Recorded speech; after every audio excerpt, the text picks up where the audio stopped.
Hello and welcome to chapter 46 reading of Pride and Prejudice and Zombies by Jane Austen and Seth Grahame-Smith. Elizabeth had been a good deal disappointed in not finding a letter from Jane on their first arrival at Lambton, and this disappointment had been renewed on each of the mornings that had now been spent there. But on the third her repining was over, and her sister justified by the receipt of two letters from her at once, on one of which was marked that it had been aboard a post carriage that had been overrun by zombies, thus the delay in its delivery. They had just been preparing to walk as the letters came in, and her uncle and aunt, leaving her to enjoy them in quiet, set off by themselves. The one delayed must first be attended to. It had been written 5 days ago. The beginning contained an account of all their little parties and engagements, with such news as the country afforded, but the latter half, which was dated a day later and written in evident agitation, gave more important intelligence. It was to this effect: "Since writing the above, dearest Lizzie, something has occurred of a most unexpected and serious nature. What I have to say relates to poor Lydia. An express came at 12 last night, just as we were all gone to bed, from Colonel Forster, to inform us that she was gone off to Scotland with one of his officers, to own the truth, with Wickham. Imagine our surprise. I am very, very sorry, so imprudent a match on both sides. But I am willing to hope the best, and that his character has been misunderstood. Thoughtless and indiscreet, I can easily believe him, but this step, and let us rejoice over it, marks nothing bad at heart. His choice is disinterested, at least, for he must know my father can give her nothing. Our poor mother is sadly grieved. My father bears it better. How thankful am I that we never let them know of his falling out with Mr. Darcy, or of his treatment of the deaf. We must forget it ourselves." On finishing this letter, Elizabeth instantly seized the other, and opening it with the utmost impatience, read as follows. It had been written a day later than the conclusion of the first. "Dearest Lizzie, I hardly know what I would write, but I have bad news for you, and it cannot be delayed. Imprudent as the marriage between Mr. Wickham and our poor Lydia would be, we are now anxious to be assured it has taken place, for there is now reason to believe that Lydia may have taken against her will. Colonel Forster came yesterday, having left Brighton the day before, not many hours after the express. Thought Lydia's short letter to Mrs. F. gave them to understand that they intended to elope. Something was dropped by another officer that Wickham had no such intentions, which was repeated to Colonel F., who, instantly taking the alarm, set off from Mr. B., intending to trace their route. He did trace them easily to Clapham, but no further, for on entering that place he was met with a hail of musket balls, and forced to seek cover, while Wickham and Lydia were moved into a hackney coach and sped away. All that is known after this is, that they were seen to continue the London road. I know not what to think. After making every possible inquiry on that side of London, Colonel F. came on to Longbourn, and broke his apprehensions to us in a manner most creditable to his heart. I am sincerely grieved for him and Mrs. F., but no one can throw any blame on them. Our distress, my dear Lizzie, is very great. My father and mother believe the worst, that she will be stripped of her clothes, her honour, and her head in quick succession, but I cannot think so ill of him. Many circumstances might make it more eligible for them to be married privately in town than to pursue their first plan, and even if he could carry out such a scheme against a young woman of Lydia's training, which is not likely, can I suppose his character so misjudged by us? Impossible! My father is going to London with Colonel Forster instantly to try to discover her. What he means to do I am sure I know not, but his excessive distress will not allow him to pursue any measure in the best and safest way, and Colonel Forster is obliged to be at Brighton again tomorrow evening. In such distress my uncle's advice and assistance would be everything in the world. He will immediately comprehend what I must feel, and I rely upon his goodness. "Oh, where is my uncle?" cried Elizabeth, darting from her seat as she finished the letter, without losing a moment of the time so precious. But as she reached the door, it was opened by a servant, and Mr. Darcy appeared. Her pale face and impetuous manner made him start, and before he could recover himself to speak, she hastily exclaimed, "I beg your pardon, but I must leave you. I must find Mr. Gardiner this moment, on business that cannot be delayed. I have not an instant to lose."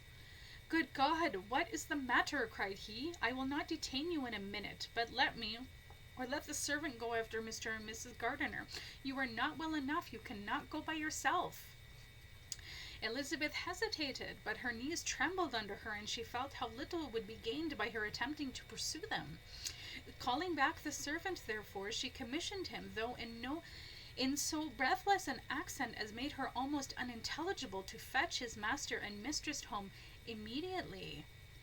On his quitting the room, she sat down, unable to support herself, and looking so miserably ill that it was impossible for Darcy to leave her, or to refrain from saying, in a note of gentleness and commiseration, "Let me call your maid. Is there nothing you could take to give you present relief? Campo herbs, shall I get you some? You are very ill." "No, I thank you," she replied, endeavoring to recover herself. "There is nothing the matter with me. I am only distressed by some dreadful news which I have just received from Longbourn." She burst into tears, and for a few minutes could not speak another word. Darcy, in wretched suspense, could only say something indistinctly of his concern, and observe her in compassionate silence. At length she spoke again. "I have just had a letter from Jane with such dreadful news. It cannot be concealed from anyone. My younger sister is in the power of Mr. Wickham. They are gone off together from Brighton. You know him too well to doubt the rest. She has no money, no connections, nothing that can tempt him to marriage. She is lost forever." Darcy was fixed in astonishment.